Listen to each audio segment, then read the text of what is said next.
പാർലമെന്റിന്റെ ശീതകാല സമ്മേളനം അവസാനിച്ചു. നടപടിക്രമങ്ങൾ പൂർത്തിയാക്കി ഇരുസഭകളും അനിശ്ചിതകാലത്തേക്ക് പിരിഞ്ഞു. ശക്തമായ പ്രതിപക്ഷ പ്രതിഷേധത്തെ അവഗണിച്ചാണ് ഇരുസഭകളിലും സർക്കാർ ബില്ലുകൾ പാസാക്കിയത്. പാർലമെന്റ് ചരിത്രത്തിലെ ഏറ്റവും ദൈർഘ്യം കുറഞ്ഞ സമ്മേളനമാണ് ഇന്നലെ അവസാനിച്ചത്.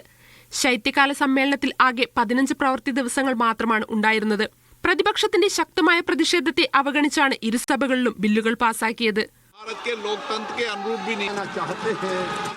SIR-മായി ബന്ധപ്പെട്ട ആദ്യ 2 ദിവസം സഭ പിരിഞ്ഞെങ്കിലും പിന്നീട് വന്ദേമാതര ചർച്ചയും SIR ചർച്ചയും ഇരുസഭകളിലും നടന്നു.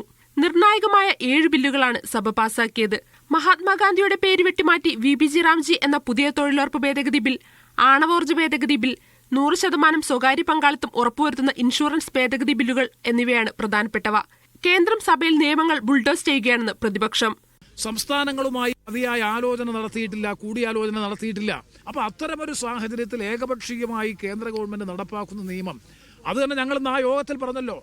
അർദ്ധരാത്രി 1 മണിക്കാണ് ബില്ല് പാസ്സാക്കുന്നത്. ശരിയല്ല.